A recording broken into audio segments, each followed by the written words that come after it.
The courtroom door slammed shut, echoing like a gunshot through the stifling air. Isaiah Carter, barely 28, stood alone at the defendant's table, his heartbeat thundering in his ears as Judge Harlan Reed's gavel hovered, poised for judgment. He wasn't here for a crime but for daring to exist in a space that didn't want him. It was supposed to be a routine hearing in the small town of Fairhaven, Georgia, a place where the past clung to the present like damp moss on old stone. Isaiah, the youngest black district attorney in state history, had arrived to oversee a case involving a local officer accused of excessive force. But the moment he stepped into the courtroom, he felt the weight of eyes hostile, skeptical, some outright venomous. Judge Reed, a man whose reputation for order bordered on tyranny, had already sized him up. To Reed, Isaiah wasn't the new DA, he was an intruder, a kid in a suit who didn't belong. "Boy, you're out of line," Reed barked, his voice cutting through the murmurs of the packed gallery. The word "boy" landed like a slap, deliberate and sharp. Isaiah's jaw tightened, but he held his ground, his hands clasped behind his back to hide the tremble of rage. He'd heard worse in his life in the streets of Atlanta, in law school classrooms, even in the polished halls of the DA's office, but never like this, not from a judge who held the power to silence him. "Disrespect will not be tolerated in my courtroom," Reed continued, his eyes narrowing. "You think you can waltz in here and challenge my authority? You're done. Get out." The gavel slammed down, a thunderclap sealing Isaiah's humiliation. Gasps rippled through the room. A few spectators smirked, others looked away, uncomfortable but silent.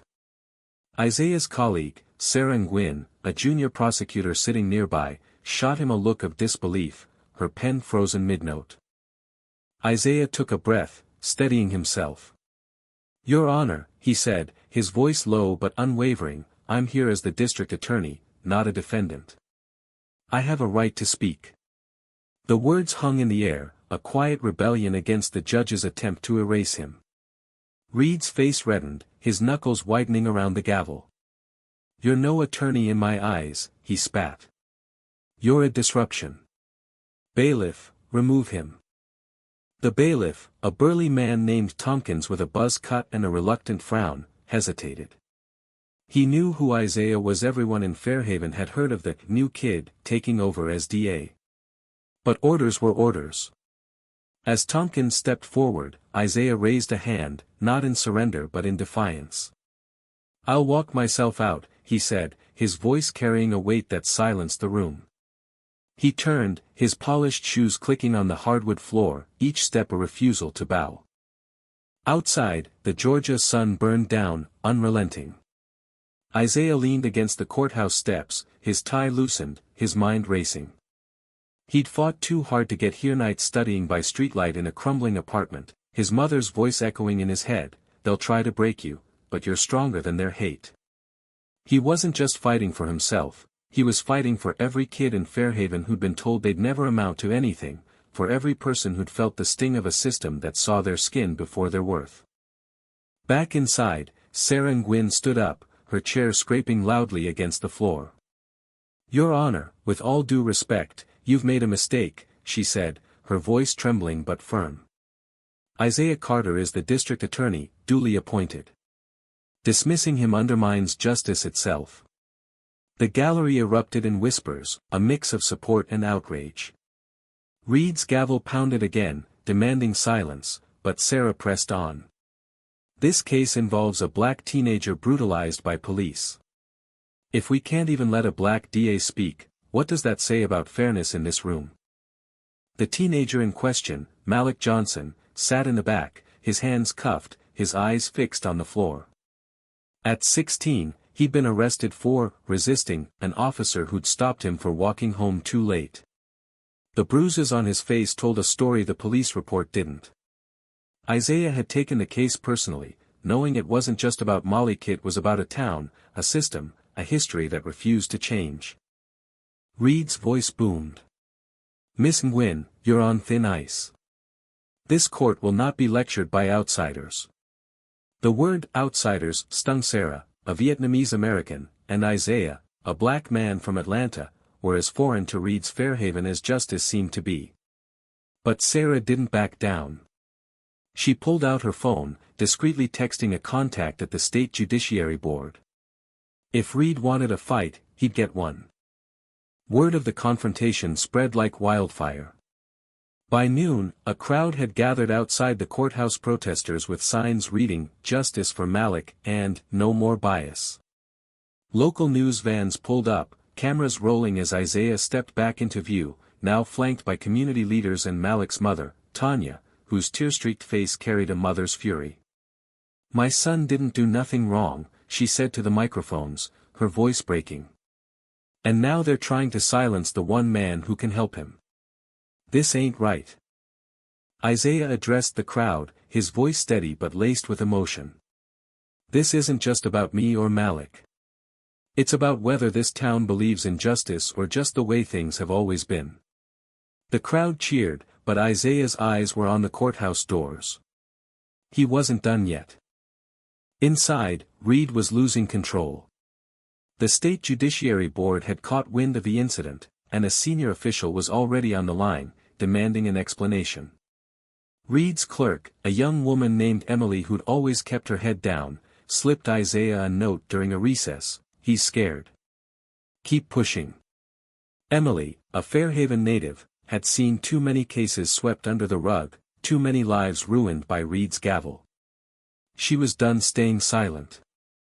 Isaiah re-entered the courtroom, this time with a letter from the state attorney general confirming his appointment as DA. The gallery buzzed as he handed it to the bailiff, who passed it to Reed. The judge's face paled as he read, his authority crumbling with each word. "Your Honor," Isaiah said, his voice cutting through the tension, "I'm here to do my job. You can remove me again, but you can't remove the truth." Reed leaned back, his eyes darting to the gallery, the cameras, the weight of a moment he couldn't escape. "Proceed," he muttered, the word bitter in his mouth. Isaiah didn't gloat, he didn't need to. He turned to Malik, meeting the boy's eyes for the first time. "We're getting you justice," he said quietly. Malik nodded, a flicker of hope breaking through his fear.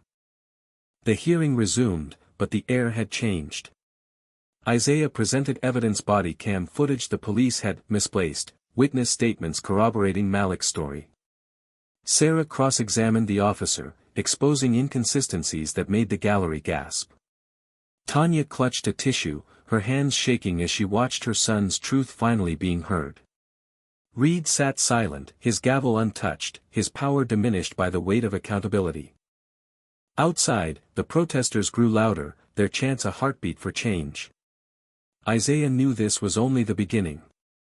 Fairhaven wasn't just a town, it was a battleground for a bigger fight, one where prejudice and power would always clash with truth and resilience. He thought of his mother again, her words now a fire in his chest, "You're stronger than their hate." And he was. For Malik, for Tanya, for every person watching, he would keep fighting. As the sun dipped below the horizon, casting long shadows over the courthouse, Isaiah stepped outside to face the crowd again. Tanya hugged him, her tears soaking his suit. "Thank you," she whispered. Isaiah only nodded, his eyes on the horizon. The case wasn't over, and neither was the war. But for the first time in Fairhaven, justice felt possible. The courtroom buzzed with a restless energy as Isaiah Carter returned to the defendant's table, his presence now a quiet storm. Judge Harlan Reed's concession had shifted the room's gravity, but the tension remained, coiled like a spring ready to snap. Isaiah's eyes scanned the gallery, Malik Johnson's mother, Tanya, clutching her tissue, Sarah and Gwyn, scribbling notes with fierce determination, and the spectators, some leaning forward, others whispering, their faces a map of divided loyalties. This wasn't just a hearing anymore, it was a reckoning. Isaiah began his opening statement, his voice steady but laced with the weight of years spent fighting battles no one saw. "This case isn't just about Malik Johnson," he said, gesturing toward the teenager, whose cuffed hands trembled slightly. "It's about a system that assumes guilt before innocence, that sees a young black man and decides his story doesn't matter." The words landed like stones in still water, rippling through the room. A few spectators nodded, others shifted uncomfortably. Reed's face remained unreadable, but his grip on the gavel tightened. The evidence Isaiah presented was damning. The misplaced body cam footage, recovered after Sarah's relentless digging, showed Officer Daniel Hargrove slamming Malik to the ground for no reason other than suspicious behavior. Witness statements from neighbors, ordinary people who'd watched from their porches, confirmed Malik had been cooperative, his hands raised, his voice pleading. Isaiah's voice grew sharper as he played the footage, the grainy video projecting Hargrove's sneer as he pinned Malik down. Tanya stifled a sob, her hand covering her mouth. Malik stared at the floor, his shoulders hunched, reliving the moment in silence. Sarah took the stand next, her cross-examination of Hargrove relentless. "Officer, can you explain why you felt threatened by a 16-year-old carrying a backpack?" she asked, her tone calm but cutting. Hargrove, a broad-shouldered man with a buzz cut and a scowl, mumbled about instinct and training. Sarah didn't let up. "Your training taught you to tackle a kid who was walking home. To ignore his pleas." The gallery murmured, and Reed banged his gavel, but the damage was done. Hargrove's story was unraveling, and the room could feel it. As the hearing stretched into the afternoon, Isaiah called Tanya to testify. Her voice shook as she recounted Malik's life, his love for basketball, his dream of becoming an engineer, the way he'd always check on his younger sister after school. "He's a good boy," she said, tears streaming down her face. "He didn't deserve this. No one does." Her words hung heavy, a mother's pain exposing the human cost of prejudice. Isaiah watched the gallery, noting the faces that softened, the ones that hardened. Fairhaven was a town divided, and this courtroom was its mirror. But the real turning point came when Emily, Reed's clerk, took a risk that could end her career. During a brief recess, she slipped Isaiah a USB drive containing emails between Reed and the police chief, hinting at a pattern of dismissing cases involving black defendants. "I can't keep quiet anymore," she whispered, her hands shaking. "This town needs to change." Isaiah nodded, his respect for her courage deepening. The emails weren't admissible yet, but they were leverage, a crack in the wall of Fairhaven's old guard. When court resumed, Isaiah pivoted. He didn't mention the emails directly but used their implications to frame his argument. "Your Honor, this isn't an isolated incident," he said, his voice rising with controlled passion. "This town has a history of looking the other way when power is abused. Malik Johnson is not the problem, our silence is." Reed's eyes narrowed, but he didn't interrupt. The gallery was silent, the weight of Isaiah's words sinking in. Even Tompkins, the bailiff, stood straighter, his face a mix of guilt and realization. Outside, the protesters had grown louder, their chants now joined by passers-by who'd heard about the case. Social media buzzed with hashtags "Justice for Malik," "Fairhaven Fights Back." A local reporter, a young woman named Lena, live-streamed from the courthouse steps, her voice shaking with urgency. "This isn't just about one teenager," she said to her audience. "It's about whether Fairhaven can face its past and choose a better future." Her words echoed Isaiah's, amplifying the case beyond the town's borders. As the hearing neared its close, Isaiah called one final witness, Malik himself. The teenager stood, his cuffs removed at Isaiah's insistence, and faced the room. His voice was soft but clear. "I wasn't doing anything wrong," he said. "I was just going home. I didn't know why he attacked me. I still don't." The simplicity of his words cut deeper than any argument. A woman in the gallery wiped her eyes, another shook her head, whispering, "This ain't right." Isaiah seized the moment. "Malik's story is the story of too many in this town, in this country," he said. "We can't keep pretending justice is blind when it's been staring at skin color for too long." He turned to Reed, his gaze unflinching. "Your Honor, you have a choice today. Uphold the law, or uphold the status quo. Which will it be?"